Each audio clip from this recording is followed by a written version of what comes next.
Welcome everyone to Hunt the Habitat. A great dog and a shotgun will only get you so far in the uplands. In this podcast, Ann Jandernaw helps us to attain a more in-depth understanding of the birds we love to hunt, their habits, their habitat, and how those change through the year and through the hunting season. Hunt the habitat, find the birds.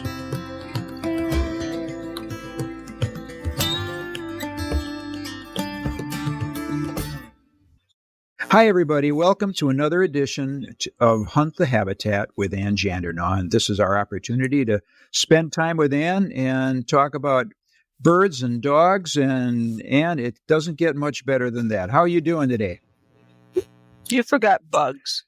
But I like to forget bugs. I hear they're quite the thing up there by you, though. Yeah, you can make a smorgasbord between ticks, black flies, and mosquitoes now. But they are definitely out in full force. And as long as you get your training and your stuff done in the woods before the sun really starts, drying everything off, you're good. And you hope and pray for wind. so it's bearable. 2 weeks ago we were talking about snow up there. I guess. I know. Is this a little early or is this pretty normal? This is normal. It's just we never had a spring. It just decided to jump from like winter and mud and summer. So that was about it. So the leaves are out. Most of them have unfolded all the way. Some of the hardwoods on top of the hills has not folded out quite completely. The aspen, for the most part, is completely done with the flowering catkins. Everything's greening up really good. The grass, let's see, we're on the third mowing of grass already. And the grouse are drumming when we have a cool morning and a cool evening. Other than that, they're quiet during the day. I have deer out here that are basically getting ready to have some fawns. I have to ask about our friends. So those of you that listened to the last podcast heard a great story about Charlie, the grouse, who has a log by the road. And have you seen Charlie? Is he still there? I have not seen him. And usually what happens is once that you can see, once it seems like the hawks start to really show up and are moving and the drumming starts to taper off, they just seem to disappear. So haven't seen him. The two that are behind the building here are drumming still. There's another new one that's drumming out in the woods, which would be probably a juvenile. For the most part, it's like we quickly went through drumming season, and now we're coming into summer. We've already had one 80-degree weather day, which I could do without that. I'll be glad when the dragonflies show up, because then they really get after the mosquitoes pretty good.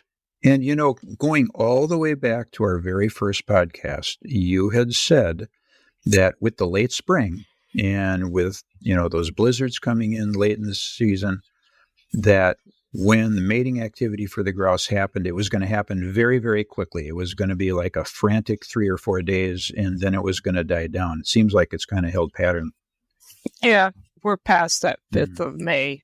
Anyway, what drumming you do here is just some stragglers. I mean, I've heard drumming into June. Right now, when that grass starts getting tall, and I'm talking 6 to 7 inches along the trails and things like that, I mean, the grouse just don't wander a whole lot out in there. They're hanging back more in the shadows than they are coming out in the open. I mean, there's too many predators out and about right now. Okay, what else are you seeing in the woods right now? Don't forget the black flies.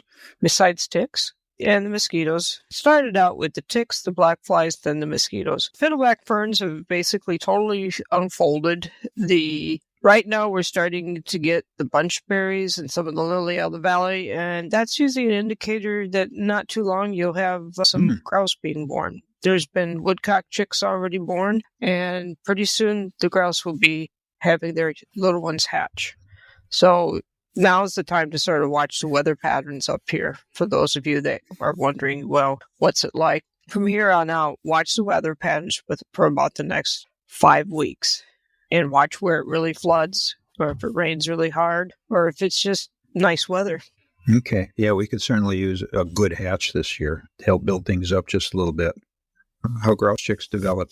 Once the hen has started to lay her eggs, her home range will decrease from an average of 25 acres to roughly 15 acres. So we're going to back up a little bit, and then we'll get to the point where we're at now. The eggs, basically, she starts laying eggs 3 to 7 days after mating. She'll lay an egg about every 24 to 30 hours. The egg-laying process can take 15 days to lay a clutch of 10 eggs and 20 days to lay a clutch of 14 eggs. Once all the eggs are laid, though, then she's ready to go into what's called the incubation stage, and that'll take 23 to possibly 24 days.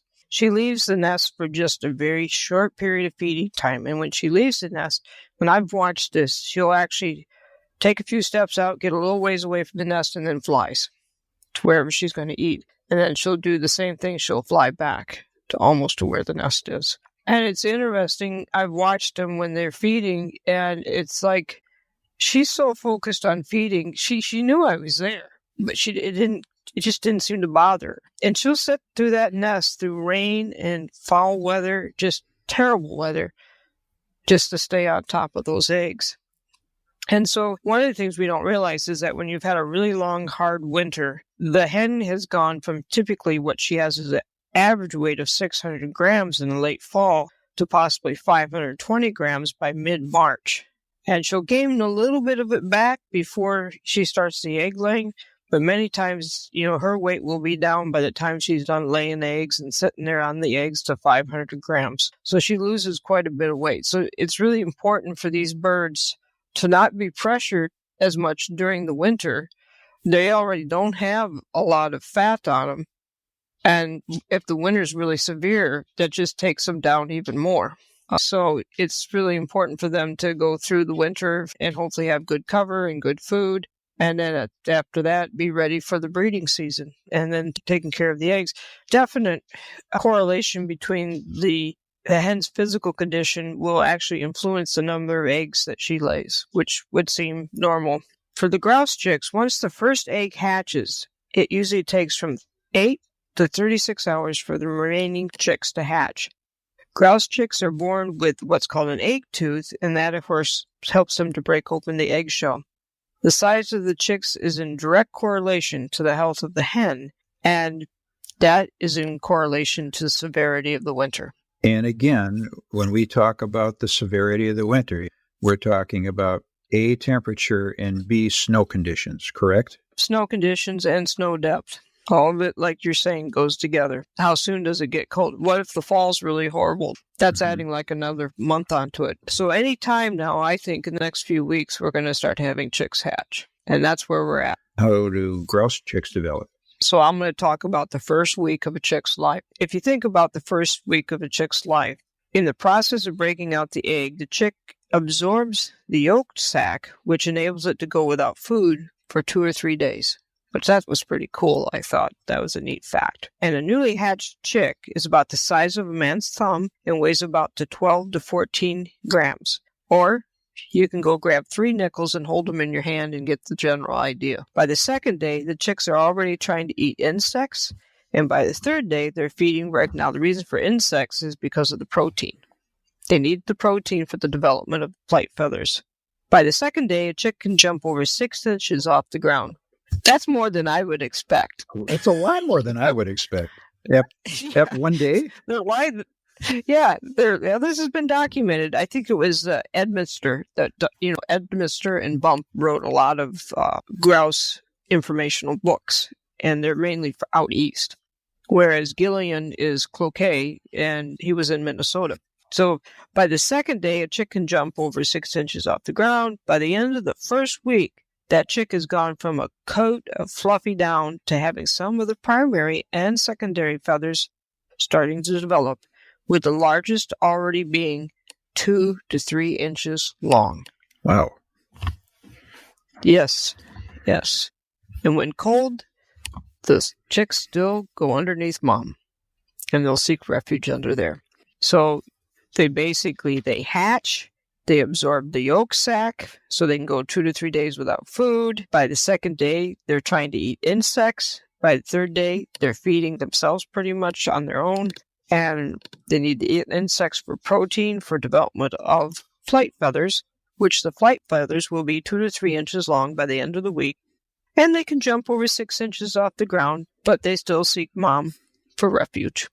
Are the grouse going to move to where they're going to spend their first few months living fairly quickly after they hatch?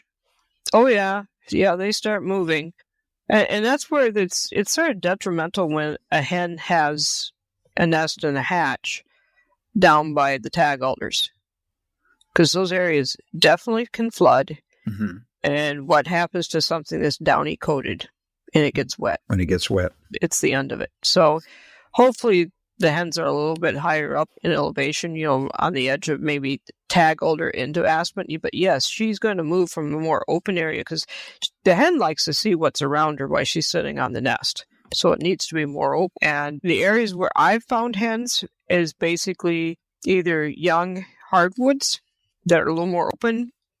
It's not a transition from a hardwood to an aspen. It's more been like it's the area when you walk in, and it's like some of the hardwoods have been maybe at DBH, which is diameter breast height for a forester, and that's 4.5 feet above ground is where you would take your measurement. Mm-hmm. I would say about 12 inches or less. Okay. Down to probably about, say, 4 to 6 inch type trees, and then in aspen, about 6 inch aspen is where I found some of the nest. And I had a nest I was watching a few years ago, and every time you drive by with the vehicle, it was right next to where a bulldozer had pushed up a berm, and she was right on the tip of the berm, like on the backside, but she could still see around her. And so she could see down the road, and you drive right by her within 10 feet. And she'd be just sitting there on the nest. And then I had gone someplace, driven by, seen her sitting there. I came back, and there was crows and ravens on the road. I couldn't figure out what the heck. And so I got out, and a weasel had gotten her. Oh. And just basically killed her. And then the crows and ravens knew that she was gone. And this is in an hour. They had found the nest and were running off with eggs. So that's basically the first week of what these little grouse chicks are going to do. And when they move, they're going to move into typically cuts that are about how old? They need a stand for the brood that's approximately between 5 and 15 years of age. And when we say 5, that means it's got a nice grouping of aspen, thick.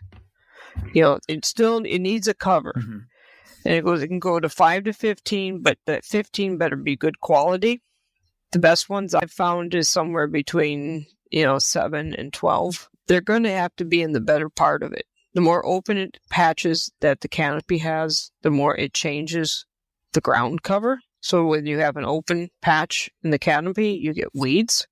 And when you have a good covering, you'll have small plants. You need to have some of that stuff, when the young stuff, you need to have less trash on the ground as well.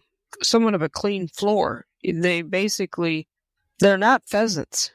They're not chuckers. They're small, and they got to maneuver through everything. So weeds and grouse and woodcock birds just don't mix with that.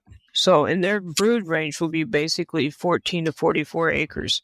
And that helps to support the chicks, which both the woodcock and the grouse chicks have voracious appetites at that time. The spores will be somewhat open. They'll have a nice canopy. Because you got to remember, these little chicks are going to try to learn to fly too.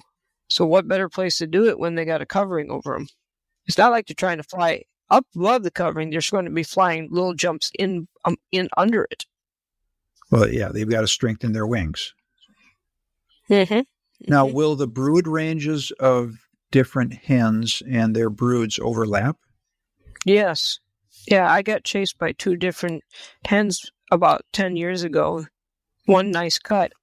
Okay, so she's coming. She's coming after me, making all sorts of noises, and little bumblebees are flying around, which is the little chicks. And I thought, okay, so I went the other direction, and I didn't get 100, 150, 200 feet, and I ran into another one. But this was back probably around, it's actually more than 10 years ago. It was probably around 2010 when I saw that. And next podcast, we'll talk a little bit more about development of these chicks as they move along.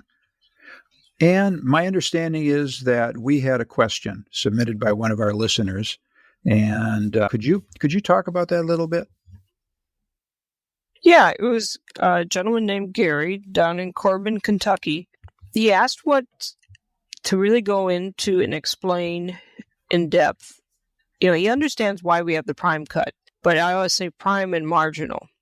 And that's what he wanted to know. What's this marginal thing that I'm talking about? So let's put it this way. You have an area, and in 2000, there was a bunch of cuts there that were like 12 years old or 15 years old. And over the years, they start to age out.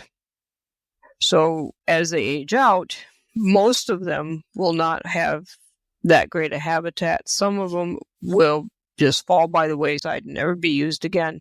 And there's other ones that will have a nice combination of transitions from other habitat. It'll still have some thick pockets in it, but many times up north here, that is habitat that's got conifer mixes, which is more suited for late season hunting. Or there'll be a nice hazelbrush thicket in there that gives a understory of cover for a grouse, because when you think about it, when the canopy is gone and the leaves are gone, the next thing that's going to protect them would be a nice thicket of hazelbrush, because you really can't come at it from above, and I can tell you it's hard enough to walk through it.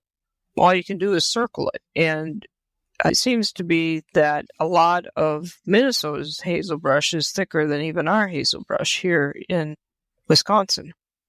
So in that aspect, you know that there was birds there. So you have birds in the marginal habitat.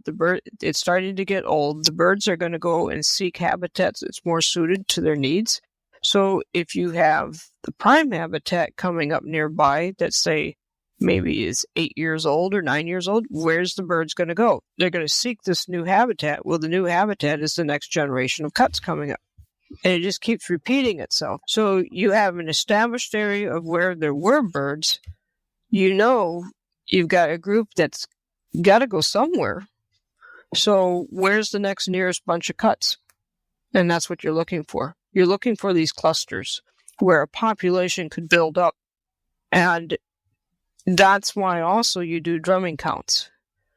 Because one, where a population has built up and that they're held over through the wintertime, and then you got the drumming telling you where the males are in those corridors, and then the hens going into that area. And that whole sequence of the males being in a corridor and the hens moving in there will happen again the latter part of October. Okay, so let's say, look, we're looking at your scout and hunt maps, okay? And we see our perfect 9 to 16-year-old cut, but not all, as you've mentioned many times, not all cuts are equal.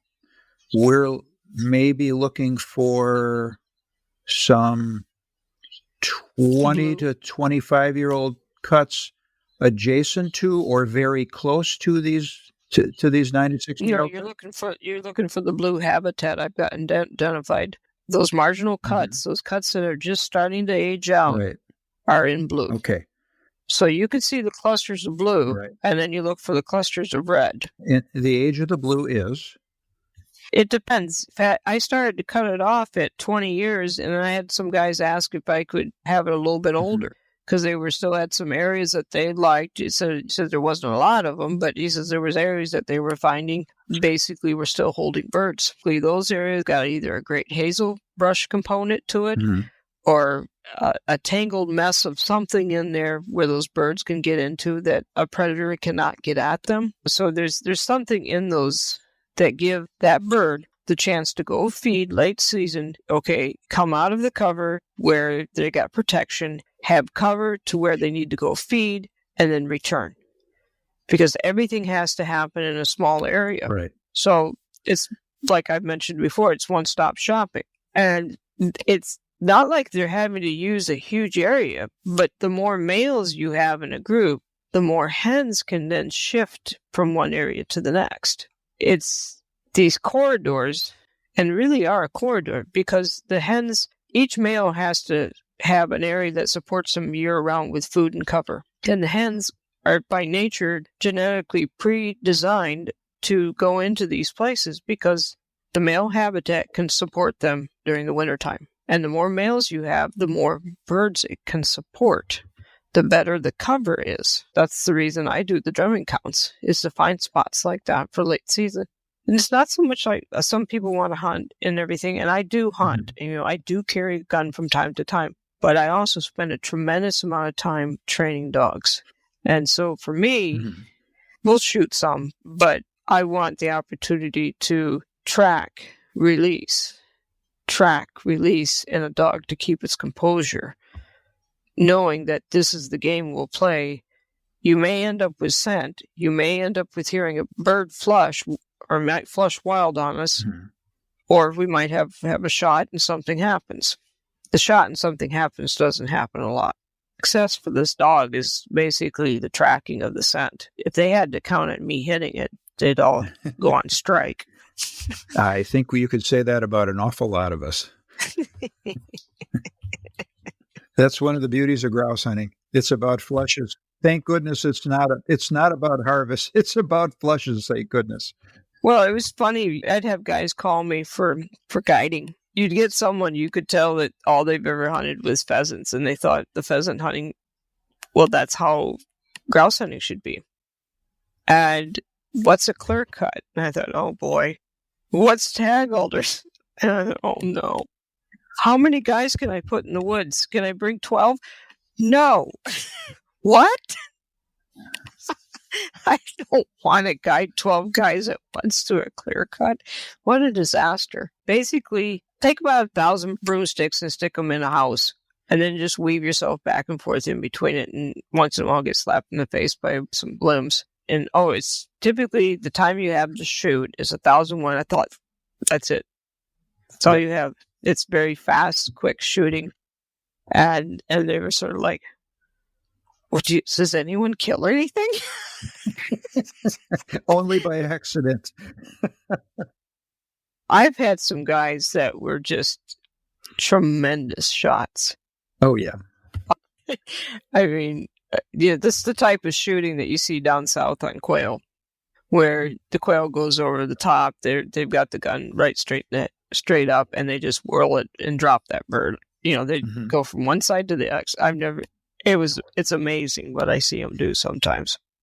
So yeah, it's the Churchill method at its finest. It's shoulder, cheek, shoot, all at one time. Basically, when the barrel hits the bird, the stock hits the cheek, the stock hits the shoulder, almost simultaneously. And that's, if you're thinking about it, and if you're measuring lead, and if you're doing all that, you don't stand a chance. Mostly, you really don't. So the marginal habitat is important because it gives you an idea of where there was a population, instead of just going and looking at a cut. I mean, you need to look at these cuts and you need to analyze them. When you look at the data that's on the maps, you've got the cut age, what year it was harvested. You've got the acres. Some of the states provide understory information, whether there's dogwood or hazelbrush or, what's coming in. And then you need to know what's around that cut very specifically in order to plan. So the marginal habitat is important because having marginal habitat adjacent to, what we would consider a properly aged cut makes that cut better. Having the marginal habitat nearby makes that cut better.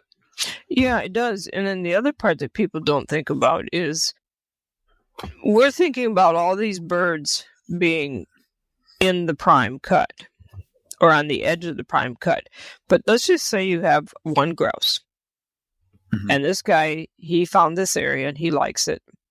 And then somewhere early fall, you'll hear the drumming. And he's drumming because he's getting pressure from the juvenile males. Well, Junior tries to strut up and say, I want your place. And he's like, no, heck. So the bigger the bird, the more, it's intimidating. So Junior says, well, fine, act that way. I'm going to set up over here. this looks good. And then another one comes and says, at 9 o'clock, I'm going to set up at 2 o'clock. Then Doofus comes and says, oh, I'll do 7 o'clock right along the road.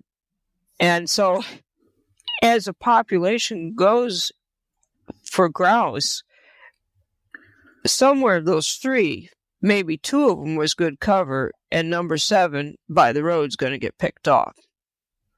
And maybe by the next year, you might have number 2, survives. And then the next year comes, and of course they get challenged again, and the guy number 2 in the original one, they're drumming. And then, the same thing happens, and some of them get picked off. And then now there's another one farther down because it's still good cover there. And maybe there's 2 birds that get established, 2 more birds. So maybe at that point you've got 4 birds in a corridor. And that's how a place gets established. And then the hens say, okay, those 4 guys are over there. There must be some good habitat. This is where we need to spend our winter. So that's how it sort of goes. And when you have a lot of birds, the young males will push out more and more into marginal habitat. It may not be the best hunting, but that's all that's left. Mm-hmm. Okay. Because the original ones have the best. And typically, in 1,000 chicks, only 1 will make it to 6 years of age. And typically, out of 1,000, you lose almost half of that the first year. Those aren't really good odds. Not at all, no. So I'd like to add on to the question that was asked here. When we talk about marginal habitat, what's the age we should be looking at for an aspen cut at which it is going to be tall enough and thinned out enough that it's going to support really good understory and all that hazelbrush? Should we be looking at 25 years? We key on age a lot because that mythical 9 to 16-year-old cut is what we're looking for at the maps. But if we want to find an adjacent older cut that we're scouting from home, we're looking at the map. What kind of age should we be looking at to find a marginal cut, an aged out cut that'll be old enough to support really solid understory? It depends on soil. Okay. A lot of that's going to depend on soil. And here's the deal. You can have a cut, and what it is, it's part of the cut's going to be okay, typically. That's 16 to maybe 20. But it depends on where those patches are, and are they contiguous, and what's between each patch. And typically what's the best is typically what's closer to the lowlands. And that's typically where you're going to get, a lot of times, the hazelbrush along the tag alder. Hazelbrush likes gravel, sort of a gravel type deposit sometimes. Mm-hmm. It's the type of soil that if you wanted to drive a point well, you'd probably break it because you try to drive into it. It's usually rocky, at least around here. And when it starts to flare up into the hardwoods and it starts becoming more dominant into like your hardwoods, you lose the hazelbrush. Right. So it's a transition area. You basically are looking for patches, and the key is what's the quality of those patches. And when you look at it, can you walk through it? Or do you circle it? How big is it? Is it a long, narrow corridor that a bird could run from one end to the other and you wouldn't even see it? Are there pines next to it? How far is the area where you find this? And this is late season hunting. This isn't early season. This is late season hunting.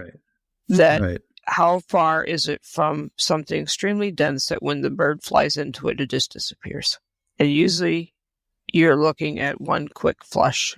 Far enough that they walk to it and they have cover to walk to the food, and far enough that they have one good flush and they're gone. So building on Gary's question, then, when we talk about marginal habitat, we should also be looking at the lowland side. If we want to hunt that marginal habitat, let's say it's adjacent to a really nice cut in our 9 to 16 year range, We want to hunt the lowland side of that. We want to hunt that lower transitional area in that marginal section. Am I saying that correctly? Yeah, because when I think back of the areas that I had some guys that for almost 10 to 11 years that would show up, and this was the time that we'd start it when the birds were starting to shift over from eating on the forest floor, the salads, to eating buds and catkins. And every area is different. Some areas it happens sooner, some areas it happens later, so forth. But this is my area that I'm talking about.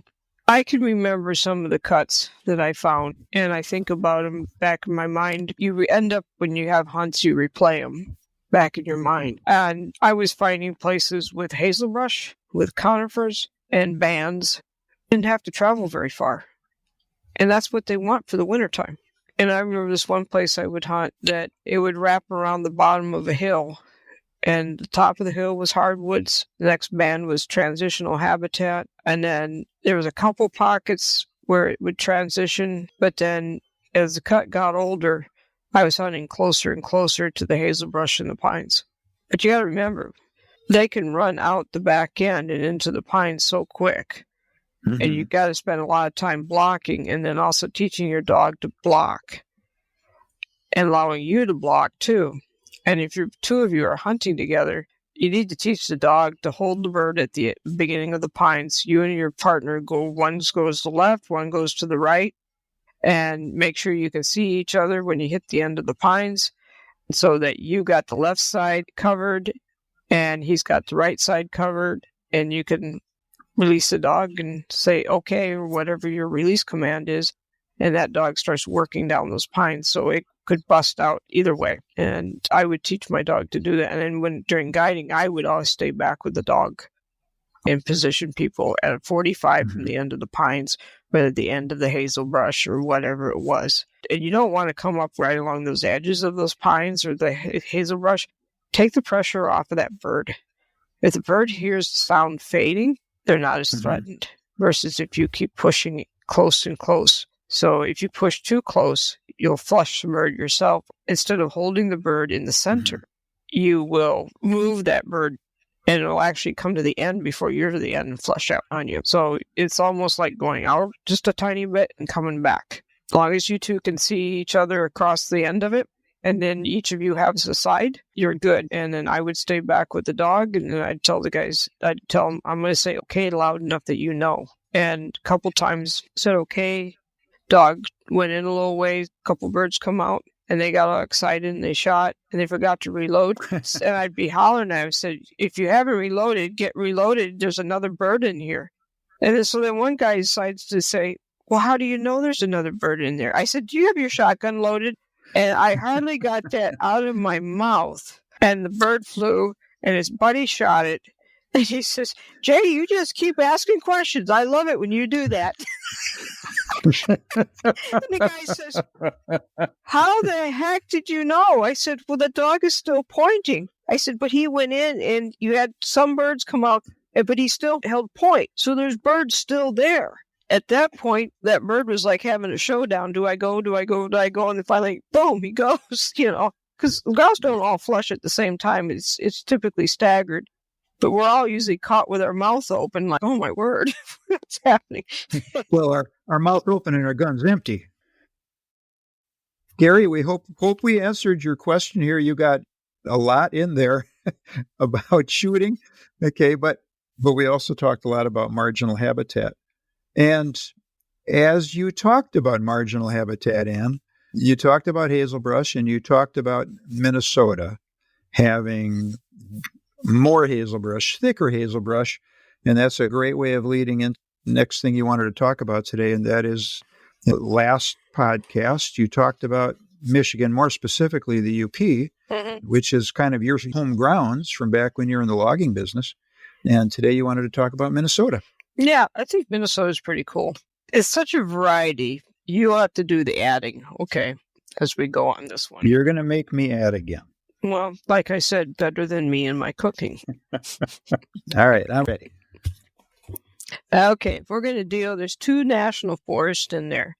There's a Chippewa, which is in around the center area. Is it Leech Lake there, the big one? Yes, it's one of the ones, yes. Okay, yeah. So the Chippewa is down around that area, goes north and it goes south and more east down in that area. And it's interspersed also with the state land in that area and some county land. But first off, that's where the Chippewa is. The breakdown I have in that area is basically 2001 to 2016. And that is 945 cuts there. They average 22 acres, and it's about 21,000 acres, give or take, right in that area. The Superior is up along what we call the North Shore. And it starts a ways past, like 2 harbors north of there. Goes up and borders along the boundary waters and goes up to where the tribal reservation is just before you go into Canada. That particular one is 2001 to 2016. Prime and marginal habitat. There's 1,213 cuts. The average is 33 acres. And it's roughly almost 41,000 acres there. Now, state land, the breakdown is 2000 to 2016. And you're looking at 11,000 cuts. And the acreage between all of that is an average of around 28 acres as an average and around 315,000 acres. So when you look at the Chippewa in the Superior and State, that is working off of what you call a forest inventory. When you deal with county lands, and if you can get the data for the county lands, that's great, but a lot of times you cannot get the data for the county lands. But what you can do is work off of imagery. Cuts have certain colors. So when you first harvest a cut, the ground is bare, looks like bare ground. And then as the cut becomes older, it goes from a light shaded green to almost a yellowish green to green. And the older the cut is, the darker the green is. And when a cut is young, when you look at imagery, you cannot define the canopy. It is only till a cut becomes older and the specific trees become more dominant in the aspen that you can actually define a canopy. The other thing, too, is when you're looking at young cuts, and if you're looking at imagery, you want to look for the edge of the cut and the length of the shadow that is coming from the habitat next to it when it's been harvested next to hardwoods. The shadow length represents height of the vegetation or the shrub component in that cut that's transitioning from shrub to trees. So a short shadow means that you have more height, whereas a long shadow means that you have less height. That's how you would read it. That'll also give you an idea of how young the cut is. So those county lands, I work off of 2 different sets of imagery that helps me with identifying these cuts. I mean, it's even hard to get the county information for the tax forfeited lands. One thing I will say about the county lands in Minnesota versus the county lands in Wisconsin's not selling county property and getting rid of it. Minnesota will sell it. So what you think is always county, just be careful and watch. You don't know when they're going to have a sale. So sometimes parcels get pulled out. So if you see it posted, that piece could have been between the time the map is published, they could pull it. So you always have to respect any signage that's on the ground. But in this area here, using 2 different types of disturbance data, I've got approximately about 19,000 cuts. Using one layer, I've got 116,000, and using the other one, I have 388,000. So there's a lot of habitat in Minnesota. Wow. That is a lot. Yeah. I'm trying to add that up, and 388. Yeah, you've got 881,000 acres all told. Everything you just listed. Yeah, I know. It's incredible. No shortage of places to hunt. No, there isn't. And that's what I mean is that in Minnesota, you can sort of get away from everyone. Now, there is a lot of four-wheelers that run back and forth and on the trails and stuff like that, just like you would up in Ontario. There's a lot of road hunting. Not as much in Wisconsin. There's some places in Michigan, and I've definitely run into that. If you guys ever want to do something that'll aggravate the heck out of them, I'll let you know. I can tell you the story about the taxidermying the grouse along the trail. We'll get to that another time. But by the way, it's 32,158 individual cuts that you listed. So again, there's no shortage of places to hunt. It's just a lot. You can surmise that when you have that much, you basically can get into areas that many times a lot of people won't be. And so when you look at that, it basically, there's opportunities to find places that haven't been disturbed. But with that being said, one of the things that Minnesota has a lot of swamps. And that can be good and bad because some of these areas you can only get to when it's frozen. So if you see a trail and you think, well, I should be able to go right in here, and you drive up there and it's a swamp. What they did is they harvested that area when everything was frozen, and they put a road in across the swamp. And that's when it got harvested. So yes, there's a cut there, but you better have some backup ideas unless you want to get your waders on and go out there. And there's a lot of little islands like that. If they're going to harvest something, they got to do it when it's frozen.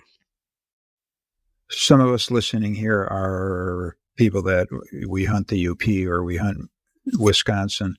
When we're looking at cover, you talked about the hazelbrush. What makes Minnesota different? What are we liable to see in Minnesota that's a little bit different? Or maybe better, since the grouse population typically is higher there than any other state in the Midwest. What are we going to see? A lot of habitat. You'll find it in concentrations, big clusters. And that's the biggest thing, is that what you need to do when you look at the Minnesota map, and you really should do this for any of these maps, turn everything off. Okay, like right now, what I did here is I left the counties on.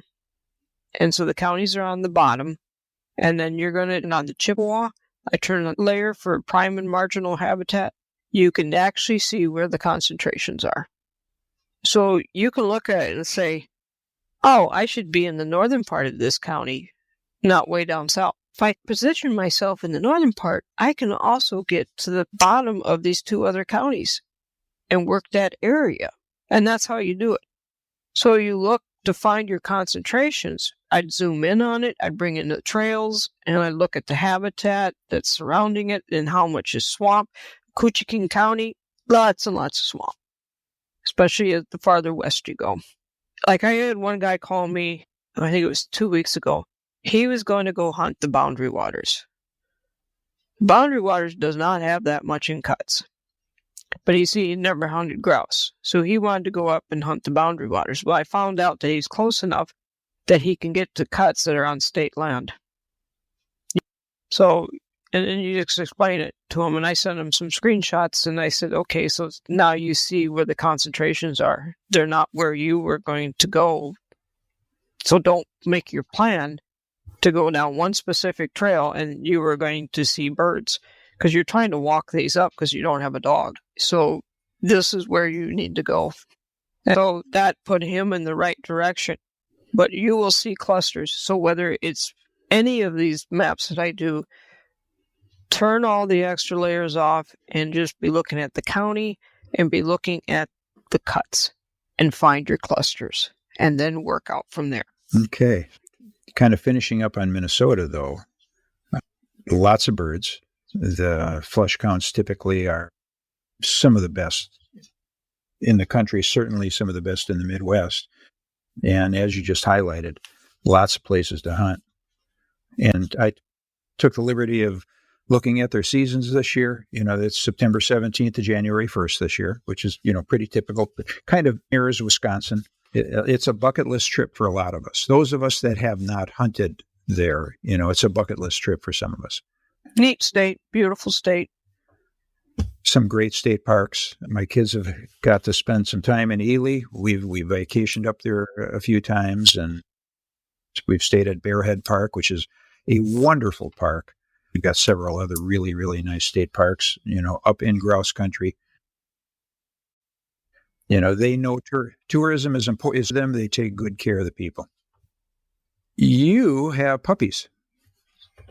Yeah. You're training puppies, and you've had house guests. And talk a little bit about where you are with your puppies right now.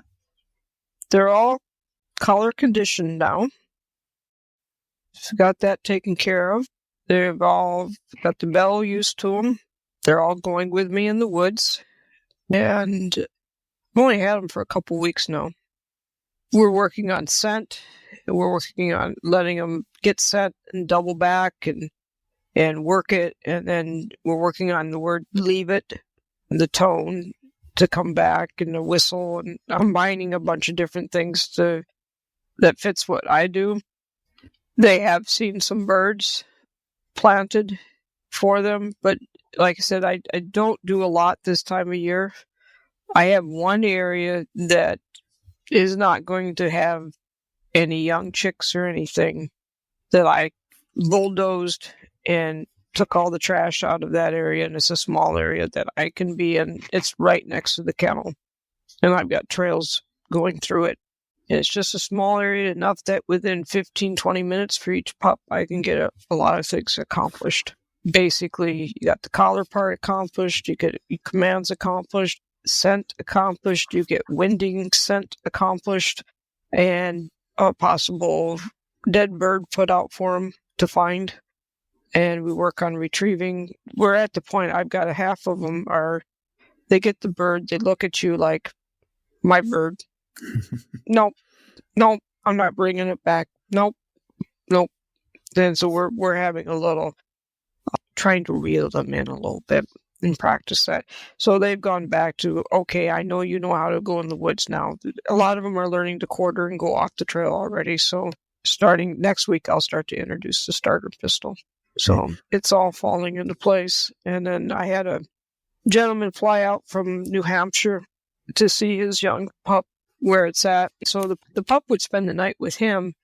And that was pretty cool that he could take the pup. And the pup loved it. And he liked it. He loves his pup. Young guy, he's 30 years old. He got here Friday early afternoon and left late morning on Monday. Well, Monday night, it got around 8:30, 9 o'clock, and the pup's out in the kennel, and the squalling starts. Horrible. And I'm out in the woods here, and I'm like, what the heck is this pup's problem?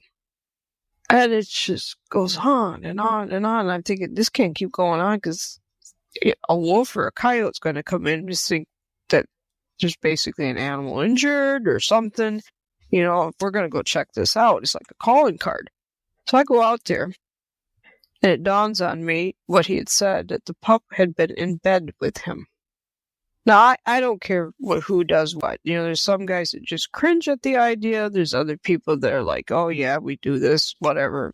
And I'm like, I don't care where your dog sleeps. That's a personal prerogative. So I thought, that's what it is. He got used to being with the gentleman, and I can't have these other animals coming in. So I opened up the gate. The pup flew out the gate, did circles around my leg. I take him out of the kennel. To the dismay of all the other ones, they were very upset. And we headed for the building. And he ran to the building as if he knew exactly where he was going. Flew inside. My other dogs were upstairs. And they each had their little spot on the bed. And so they're all against the wall in their spot. The puppy runs to the side of the bed, and it's going boing, boing, boing, boing, boing. It can't jump up on the bed, but it's trying to, get me out, get me out, get me out. Finally, I toss it up on the bed. It does laps over the top of the other dogs. They all go ballistic because they're getting trampled by this pup. And finally, I got everything settled down. And that pup, when I finally laid down, just leans his head over on me, and you could just hear this breath go out like, ah. It's amazing how quick that pup picked this up with just 3 nights. That's where it wanted to be, that it was happy. So I texted the guy, I said, you created a monster, and he's keeping me up at night. So I brought him in a couple nights, and I said, this has to end. So what I did is tonight, I took the next door neighbor, I took off the collar on both of them and put them in, so they're bunking together, and you know what? Everything's quiet. The kid was really thrilled with his pup. But I'm not going to let it sleep again with me because I won't get a good night's sleep. Everybody else wants in on the act. Oh, yeah. He knew a good thing right away. Just to review for everybody, at what age are these pups right now? You talked about it on an earlier podcast, but where are they right now? They're just turning 16 weeks old. 16 weeks. Okay. Mm-hmm. Yep. And, okay, you're at 16 weeks. We all try to teach our dogs to leave it. Okay. I don't think most of us do it quite this early. Would you mind talking a little bit about how you do that and what you're doing? Well, you got to have a strong recall with these pups and a strong understanding that when I tone, I'm only going to tone so many times. And when you have the bond, one, this is the type of bond with the pups that if you were to disappear, they're going to panic if they can't see you. 2, if you tone them, they don't want, I get to see her, and 2, there might be just the vibration. I'm not looking to zap them. They don't like that vibration. Okay. So between that, but you got to make sure you don't do it with something that's so strong a scent that you can't be asking them to leave a real strong scent. It's light scents. It's like, and you practice it on different things. And then you praise them when they come back to you. You don't go overboard, and do not change your tone of voice. Don't go from that's a good boy to that's a great boy. Oh, good, you're doing so great. Keep your voice steady. Because when you raise that voice too high, you're basically ramping up the energy level. It's like turning a dial. The pitch of your voice and the intensity of your voice can either send them into, I know I'm in trouble, or let's get all excited. But if you keep a steady tone, you will keep a more steady emotion with the pup. And that's what I do, is that I basically look for those times when, oh, what's over here? And it's like, it's not something that's really going to hold that pup's attention really solid, and we'll practice on that type of stuff. And in the end, by the time I get done, I can pull them off of just about anything. So those things are important. If there's a porcupine, or let's just say someone decided to clean the birds at the end of the trail or along the trail, and it's a mess, and you want the dog out of it. Maybe on that one, you throw in the tone and the vibrate and whatever, so you don't have a stinky dog. But there's just times that you want to be able to recall them quickly. You look up the trail and you see a bear. I've had that happen. I decided to go the other way. Like when trapping season comes, you always want to look to see if the puddles, the ice have been broken on the puddles that you go into early, because usually they run their trap lines early. And so I'm watching for that. And typically because it'll be later season, there'll be a lot of times a little bit of ice on there, but there'll also be too much dew, too much frost, and we're waiting for that to come off. Us as grouse hunters. So the guys that are trapping are usually running in early and look for a pattern of footsteps and where someone might be breaking into the woods. So you want to be able to do stuff like that. Also, I would tell you too, is that wherever you go hunting, whatever state, check the trapping laws. Know what you're getting into depending on the time of season. We're kind of morphing into another topic here, but I was at Pheasant Fest this year, and one of the seminars talk about the various kinds of traps and how to get your dog out of them. It gives you a whole new view of some of the things you should be carrying. And I know it's probably a topic for another time, but they did a fabulous job of going through the various types of traps. We're all scared to death of conibears, and they did a really nice job of teaching how to carry heavy-duty zip ties to open a conibear trap. They talked about other types of traps, too, and it was extremely well done, and it's the type of thing that we should all learn. Yeah, I agree, because like when I was trapping, I wouldn't even use the conibears, and I was doing, which should have been like a 330 for a beaver. I would have broke my arm because my arms aren't that big, at the rest area there. And I knew I would never be able to get it out of there. So I ended up using the Victor Long Springs to trap with. And they had them, snares. They talked about the type of cutters you need to get your dog out of a snare. And by the way, it is not your Leatherman. So no. Not going to work. So, but again, it's a topic for another time, but it's absolutely something that we all need to be very, well informed on. Yeah. And so much of the time, you got to look at the signs when you go into an area. The amount of traffic. Are the puddles, have they been stirred up? Or can you see to the bottom because the water's all clear? All those things you need to look at. Covered a lot. We did. And Gary, once again, thank you very much for your question. And Anne, what is the email address people should use? Send us more questions. www.mobilehuntingmaps.com. We've got some information there for the podcast where you can also ask questions there, or you can use the contact form for the website, either one. Well, thank you. Appreciate it, Steve. All right. You have a good evening. Everybody have a great evening. We will talk to you next time. And everybody remember to hunt the habitat.